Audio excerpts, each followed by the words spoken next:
Whether you call it dressing or stuffing, no Thanksgiving table is complete without it. Today I have 3 recipes. One that's classic, one that's super quick and easy, and a total showstopper for stuffing baked inside of a roasted turkey. Now, for the classic recipe, this recipe is from Southern Living and it starts with making cornbread. So I am going to mix together some medium grind cornmeal and some white whole wheat flour. Then also baking soda, baking powder, and some salt. I'll give this a good whisk. My dry ingredients are mixed together and now I need to beat my wet ingredients together, which starts off with 2 eggs that I will whisk together in this bowl and add those into 1.5 cups of whole buttermilk with a 1/4 cup of canola oil. Whisk this carefully inside of my cup. Leave that off to the side and we'll stir that in a second. In the meantime, my oven is preheated to 450 degrees, and while it was preheating, I put in a 10-inch cast iron skillet, which is now piping hot. Literally, smoke is coming off of the skillet. I'm going to add in a 1/4 cup of butter and put it back in the oven until the butter is totally melted and slightly browned, which will take about a minute. Now that the butter is in the oven doing its thing, I can add my liquid ingredients to my dry ingredients to make this cornbread batter. There we go. My butter should be all the way melted and slightly brown, so I will get it back out of the oven and pour my butter into my batter. Look at that. My melted butter is mixed all the way into my batter, so now I'm gonna pour it back into this hot skillet and then put the skillet back in the oven, still at 450 degrees, until the cornbread is cooked all the way through and golden brown on the top, which should take about 20 minutes. I'm going to get started on my dressing, which means that I need to melt a stick of butter in a large cast iron skillet, and once it's melted, I'll add in some chopped onion and chopped celery and saute those until they are completely soft. Look at that, perfectly golden brown. Okay, my onions and celery are looking super soft, so I'm going to add in my fresh sage, thyme, and salt and pepper. Okay, after you stir in all of your fresh herbs and your salt and pepper, you're gonna cook it for about 2 minutes until it's really fragrant, and we are there. And so I'm going to turn off my heat and then remove my skillet from the stove and let it cool for about 15 minutes before I move on to assembling the rest of my dressing. Okay, the cornbread is completely cooled. My onion and celery mixture also completely cooled, so I can assemble my cornbread dressing. Now, this is pretty much as traditional as you can get. We have our vegetables in with our cornbread. I'm going to lightly whisk up these 2 eggs and fold them into the mixture along with my chicken stock. Look at this, the parsley, and I'll give that a stir before I fold in my pecans. If it looks at all dry, you want to add more liquid because your cornbread will soak up your liquid while it cooks, and it creates almost like a custard-like casserole that you bake. Oh my gosh, it's so yummy. So let me fold in these pecans. This addition is not super traditional, but does add a really good depth of flavor. It's all mixed in there really well. I have a greased 9x13 casserole baking dish that I am going to transfer my mixture to. Again, once your dressing is in your casserole dish, put it in the oven at 375 until it's cooked all the way through. It's gonna take about 30 to 35 minutes. There we go. It is gorgeous. I love the pop of flavor that those ingredients are going to add too. For our second version of dressing, I'm going to make a quick and easy version using not the oven, but the Instant Pot. I'm going to put my Instant Pot on the saute function, and once it heats up, I will add my sausage to the pan.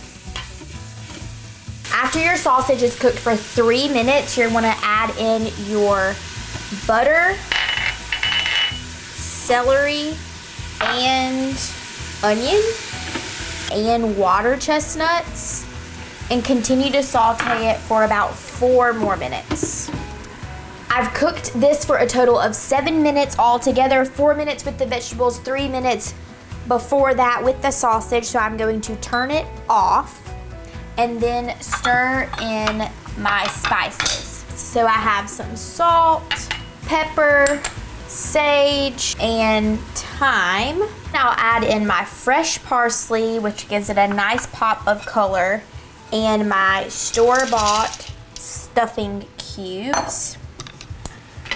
I'll give this a good toss. I need to whisk 1 egg into half a cup of chicken broth and pour that over the mixture in the Instant Pot. Then stir it all up. Then I'll be ready to put the lid on. Put it on pressure cook for 6 minutes. It's gonna take about 2 minutes for this to build up pressure, and then you don't really need to release any pressure before moving on to the next step. When your timer goes off, you can remove your lid and stir in your remaining half cup of broth. Close and lock the lid, and then manual for 5 minutes. Okay, the timer just went off, so I need to release the pressure with a wooden spoon for safety. And your stuffing or dressing, whatever you want to call it, is done. It was quick and easy. It saved you a lot of oven space. I think it's gonna be pretty tasty. Our final recipe is a showstopper from our friends at Food & Wine. It is a roasted turkey with sausage stuffing. Now, it is a lot of work, but I think it's well worth it because it is the perfect centerpiece for your Thanksgiving table. So, without further ado, let's get started. The very first thing that you want to do is get about 20 cups of breadcrumbs. I removed the crusts from all of these and cut them into 3/4 inch cubes, and I'm going to put them in a large roasting pan, and I have my oven preheated to 375 degrees, and I'm going to roast them for about 15 minutes until they are evenly browned. I'll check on them every now and then and keep stirring them to promote even browning. The next step is to heat a large skillet. I think my skillet is heated up, so I'm adding in my olive oil. I'll let that get hot, and then I can add my sausage. I'm going to cook the sausage until it is completely cooked through. You don't want to see any pink, and I'm going to keep breaking it up as it cooks. And then I will add in some finely diced onion, finely diced celery, finely chopped garlic. Let that cook until all of my vegetables have softened. Okay, this is looking and smelling amazing. My sausage is very finely crumbled and all the way cooked. Vegetables are softened. And now I'm going to stir in my butter and fresh sage. And we'll just stir that in until it is melted. Once the butter is fully melted, I will transfer it to a large bowl where I can mix in my bread cubes that have been toasting. My breadcrumbs are very dry and just lightly browned, which is what I am looking for. It took about 15 minutes. They are very dry, but not totally browned, which is what I'm looking for. I'm going to incorporate my bread cubes into my sausage mixture along with 2 cups of my turkey stock. This is looking nice and incorporated, so I'm going to season it with salt and pepper.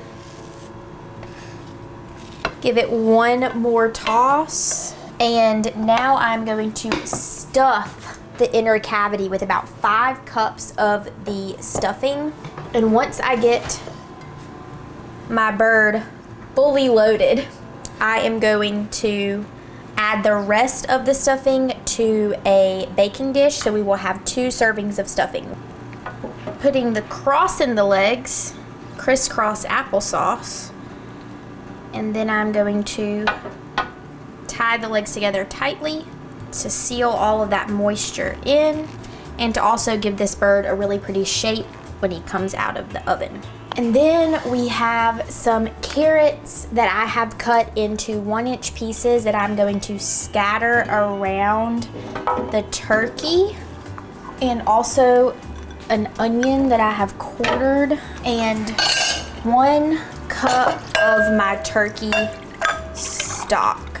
This will help jumpstart the gravy that we're going to make from the pan drippings that literally drip down into the pan from the stuffing and the bird while it roasts in the oven. So my oven, I cranked it up to 450 degrees. I'm going to put the turkey in there and roast it for 30 minutes, and then I will lower the temperature and continue roasting it until it is cooked all the way through. But I'll keep adding a cup of water every time I check it to the pan to help prevent anything from burning or sticking on the bottom. Okay, the timer just went off for my turkey, and I temped it. It is right at 175 where I want it. But y'all, look at this bird.